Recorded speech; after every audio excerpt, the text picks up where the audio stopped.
한 주간도 평안하셨습니까? 오늘은 2023년의 공식적인 마지막 날이자 마지막 주일입니다. 오늘 말씀을 묵상하며 한 해의 삶을 잘 갈무리하시고 믿음으로 소망으로 새해를 바라보는 시간이 되시길 바랍니다. 오늘 묵상 본문은 하나님께서 모세를 통해 애굽에 내린 10가지 재앙 가운데 8번째 재앙에 해당되는 부분인데요. 오늘은 애굽 사람들의 입장에서 바라본 모세에 대해 묵상해 보려 합니다. 40년 만에 백발을 휘날리며 나타나 다짜고짜 야훼 하나님께서 히브리 백성들을 데리고 광야로 나가 제사를 드리라고 했다며 하나님의 백성들을 풀어주라고 당당하게 요구하는 모세를 보면서 그 당시 초강대국의 제왕 파라오와 그의 신하들과 애굽 백성들은 어떤 생각이 들었을까요? 강력한 군대가 있는 것도 아니고 엄청난 재물이 있는 것도 아니며 외교술이 좋아 주변 강대국들의 힘을 배후에 두고 있는 것도 아닌 모세. 한마디로 힘도 백도 돈도 줄도 없는 그냥 늙은이 모세. 그에 대해 사람들이 알고 있는 것이라고는 그가 구사일생으로 물에서 건짐을 받아 파라오의 공주 손에서 자라서 기가 막히게 재수 좋은 히브리 사람이라는 것, 그리고 40년 전에 사람을 죽이고 유기하다 들켜서 광야로 도망가 버린 사람이라는 것이 전부일 것입니다. 모세 자신 스스로 생각해봐도 내세울 것은 하나도 없지요.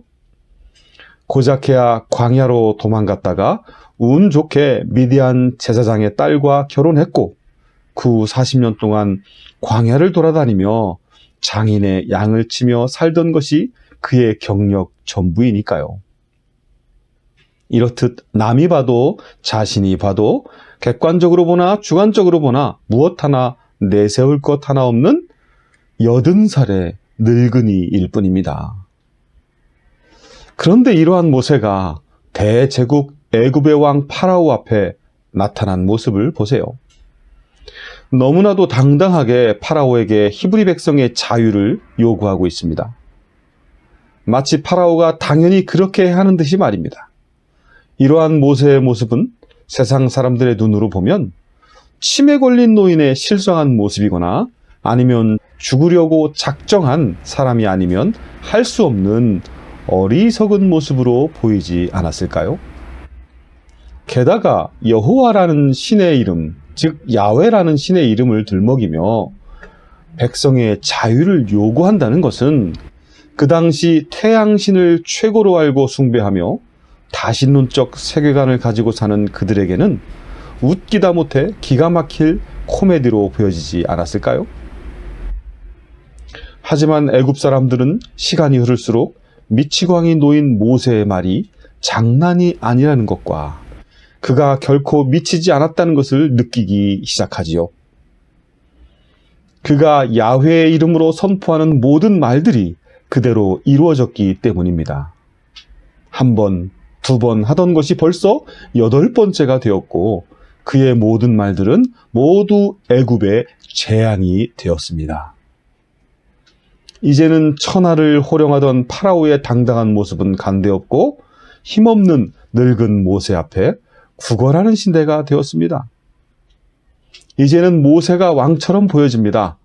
단지 모세에게는 하나님이 함께 하실 뿐이었는데 말이지요.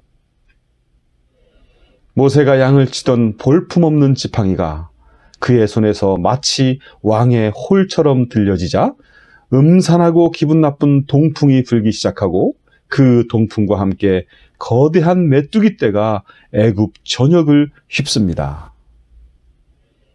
다시 모세의 지팡이가 그의 손에 들려지자 이번엔 상쾌한 서풍이 불기 시작하고 메뚜기 떼들은 순식간에 서풍에 쓸려 홍해로 사라집니다. 이 얼마나 감격적이고 드라마틱한 장면인가요? 하나님의 자녀인 그리스도인들은 이래야 하는 것 아닐까요? 비록 아무것도 가진 것 없고 내세울 것 없지만 애굽 같은 이 세상을 향해 파라오 같은 세상 사람들을 향해 당당히 큰 소리치며 살아야 하지 않을까요? 세상 사람들이 쟤들 뭐야? 진짜 웃겨. 돈도 없고 백도 없는 애들이 뭘 믿고 저렇게 큰 소리 치는 거야? 라고 비웃을지라도 애굽과 파라오의 권세 앞에 당당하고 의연하던 모세처럼 그렇게 세상을 향해 큰 소리 쳐야 하지 않을까요? 돈 앞에 주눅들지 말고 권력 앞에 비굴해지지 않고 하나님의 말씀을 전하며 그의 나라와 그의 의를 구하며 살아야 하지 않을까요? 그들이 믿고 의지하는 것들은 하나님의 바람이 불면 순식간에 사라져버리는 애굽의 소산물과 같지 않나요? 그러나 대부분 하나님의 사람들이 모세처럼 그렇게 살아가지 못하기에 우리는 이 세상에 감동적이고 드라마틱한 모습들을 보여주지 못하는 것이지요. 바람 따라왔다가 바람 따라 가버릴 인생들인데 말이죠. 예수님을 구세주로 믿는 하나님의 사람들인 여러분, 지금 하나님이 원하시는 것은 애굽에서의 물질적 풍성한 삶이 아니라 광야에서의 제사입니다. 그러나 애굽은 하나님의 자녀들을 놓아주지 않으려 합니다. 광야로 나가지 못하도록 우리를 물질로 볼모 잡으려 합니다. 피곤합니다. 힘이 듭니다. 애굽에서 놓여 광야로 나간다는 것이 말입니다. 하나님께서 내리시는 재앙들을 겪으면서도 애굽은 하나님의 백성들을 놓지 않으려 합니다. 그 정도로 애굽은 강력하고 끈질깁니다. 그러나 결국 애굽은 하나님의 백성들을 놓아주게 되어 있습니다. 다만 그 과정이 너무 피곤하고 힘들어서 우리 힘만으로는 불가능하게 느껴질 뿐입니다. 이제 눈을 들어 모세를 보세요. 아니, 모세와 함께 하시는 전능하신 하나님을 바라보세요. 하나님과 함께 있는 모세의 모습은 늙고 연약해 보이지만 감동적이고도 드라마틱한 승리의 장면을 사람들에게 보여주고 있잖아요. 그러므로 애굽 사람들과 파라오와 같아지려고 하지 마세요. 그들처럼 완벽해지려고 하지 마세요. 그들처럼 남들의 눈이나 의식하며 살려고 하지 마세요. 그냥 있는 모습 그대로, 부족하면 부족한 대로, 넉넉하면 넉넉한 대로 살아갑시다. 왜냐하면 하나님은 당신의 그 모습을 통해 하나님의 위대하심과 풍요로움과 자유함을 나타낼 것이기 때문입니다. 즉, 내가 잘나서가 아니라 모든 능력과 은혜의 근원이 하나님께로부터 임하기 때문입니다.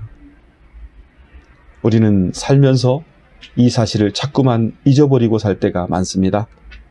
하지만 우리가 이 사실을 잊어버리지 않고 살아간다면 하나님은 여러분의 삶의 자리에 감동적이고 드라마틱한 승리를 선물로 주실 것입니다. 한 해의 마지막 날, 늘 돌이켜보면 부족함과 아쉬움이 남지만 지나간 것은 지나간 대로 흘려보내시고 내년에는 우리 하나님이 주시는 은혜와 능력 가운데 감동적이고 드라마틱한 크고 작은 승리를 경험하는 믿음의 삶이 되시길 온 마음을 담아 축원합니다.